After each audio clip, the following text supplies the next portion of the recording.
홍성국 최고위원이 말씀하신 것처럼 경제 상황이 정말 심각합니다. 주가가 폭락하고 환율이 또 폭등하고 있습니다. 저게 전광판에는 숫자로 나타나지만 저 숫자가 의미하는 바는 민생 현장에 우리 국민들이 엄청난 고통을 겪고 있다는 걸 의미합니다. 대책이 없다면 모르되 대책이 있습니다. 이럴 때 정부가 필요합니다. 이럴 때 재정의 역할이 필요합니다. 대체 뭘 하는지 모르겠습니다. 지금 몇 달째 이러고 있어요. 추경하자, 또 하겠다, 검토하겠다 한 지가 지금 몇 달째입니까? 제가 최상목 부총리 쪽으로부터 내가 들은 바로는 재정 조기 집행을 해보고 1분기 지난 다음에 추경을 뭐 해보겠다는 얘기를 제가 1월 달쯤에 들었어요. 그리고 그 후에 한국은행도 추경이 필요하다고 했고 또 정부에서도 추경하겠다 또 검토하겠다 얘기를 했습니다. 그런데 소식이 없어요. 대체 뭐 하고 있습니까?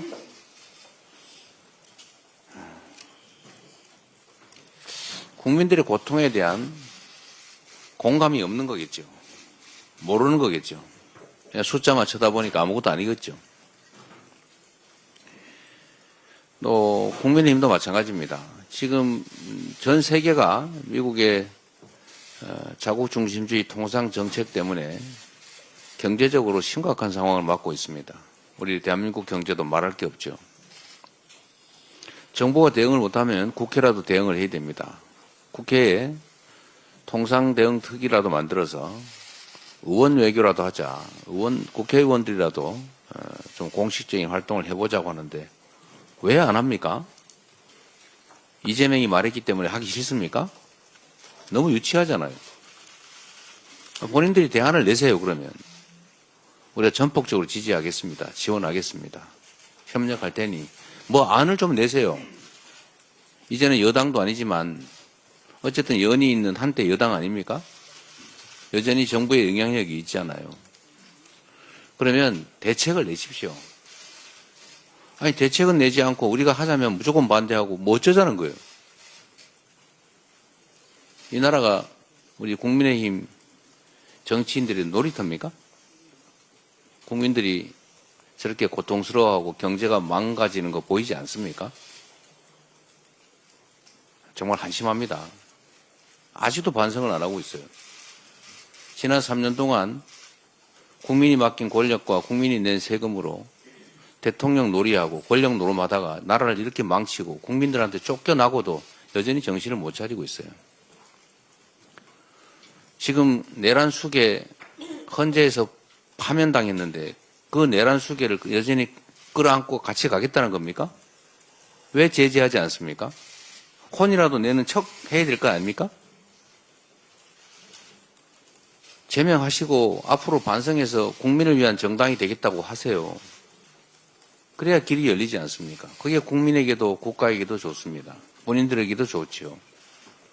그냥 매달려서 어쩌자는 건지 정말로 이해가 안 됩니다. 개헌 얘기 지금 또 하고 있습니다. 제가 전에 말씀드렸습니다. 개헌 필요하죠. 대한민국은 이 5년 단임제라고 하는 이 기형적 제도 때문에 대통령이 취임한 직후부터 레임덕이 시작됩니다. 재평가받을 기회도 없기 때문에 국정의 안정성이 없어요. 그래서 4년 중임제로 바꾸자. 전 국민들이 다 공감하지 않습니까? 동의합니다. 필요하죠. 또 때만 되면 국민의힘도 한 얘기가 있습니다. 5.18 광주 정신, 광주 민주화 운동의 정신을 헌법 전문에 넣자. 몇 년째 말만 하고 있어요. 네, 이번에는 할 수 있겠죠. 그런데 문제는 지금은 정말 내란 종식이 먼저입니다. 국가체제를 유지하는데 시스템, 우리 모든 국민들이 공감한 민주주의 제도, 이 제도를 잘 유지, 발전시켜야 됩니다.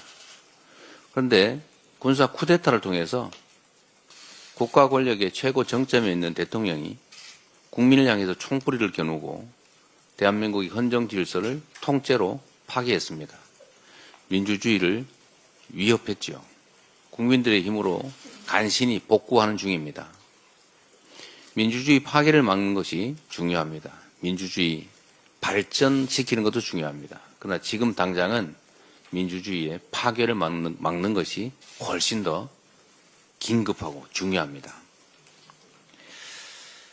우선은 내란 종식에 좀 집중해 줬으면 좋겠다는 생각이 듭니다. 개헌으로 적당히 넘어가려는 생각을 국민의힘이 하지 않기를 바랍니다. 개헌해야지요. 그런데 문제는 이제 국민투표법이라고 하는 장애물이 있습니다. 지금 현재 국민투표법상으로 사전투표가 허용되지 않기 때문에 동시에 이 개헌을 하려면 헌법 개정안에 대해서는 본투표일에만 할 수 있고 사전투표하는 사람은 사전투표장에서 개헌투표를 할 수가 없습니다. 그렇게 되면 과반수가 안 될 가능성이 매우 높죠. 그러면 국민투표법을 개정해야 되는데 이게 또 시한이 있어요. 거의 이번 주 안에 처리가 되지 않으면 실질적으로 60일 안에 대선과 동시에 개헌을 하기가 물리적으로 불가능하다고 합니다. 최선을 다해서 국민투표법 개정을 해보도록 노력하겠습니다. 만약에 국민투표법이 신속하게 합의돼서 개정이 되고 시행이 된다면 개헌이 물리적으로는 가능하게 되겠죠. 그런데 이 개헌 문제를 가지고 일부 정치 세력들이 기대하는 것처럼 논점을 흐리고 내란의 문제를 이 개헌 문제로 덮으려고 하는 그런 시도를 하면 안 되겠습니다. 그러나 5.18 정신, 광주 정신을 헌법 전문에 게재하는 문제, 또 계엄을 요건을 강화해서 함부로 남용해서 친위 군사 쿠데타를 할 수 없게 하는 것, 이거는 국민의힘도 반대하지 않을 거라고 봅니다.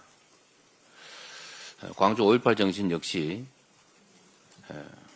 권력자들에 의한 친위 쿠데타를 역사적으로 경험한 우리 국민들이 그 현장에서 싸워서 이겨낸 그야말로 민주주의의 핵심 정신이라고 하겠습니다.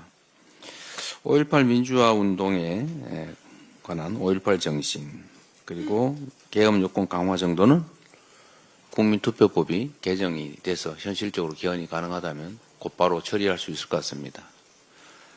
내란 종식, 내란 극복을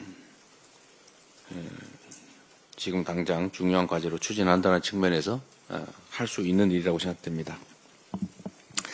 그 외에 대통령의 4년 연임제 또는 중임제, 또는 감사원의 국회 이관, 또 국무총리 추천 문제, 추천제 도입, 또 결선투표제, 자치분권 강화, 또 국민의 기본권 강화, 이런 것들은 매우 논쟁의 여지가 커서 실제로 결과는 못 내면서 논쟁만 격화되는, 또 어쩌면 국론 분열의 원인이 될 수도 있습니다.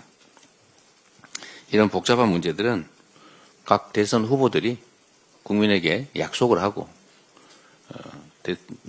대선이 끝난 후에 최대한 신속하게 개헌을 그 공약대로 하면 될 것 같습니다. 결론적으로 말씀드리면 지금은 개헌도 중요하지만 민주주의, 더 나은 민주주의도 중요하지만 민주주의의 파괴를 막는 것, 파괴된 민주주의를 회복하는 것, 내란 극복이 훨씬 더 중요한 과제다라는 점에 초점을 맞춰주시기를 부탁드립니다.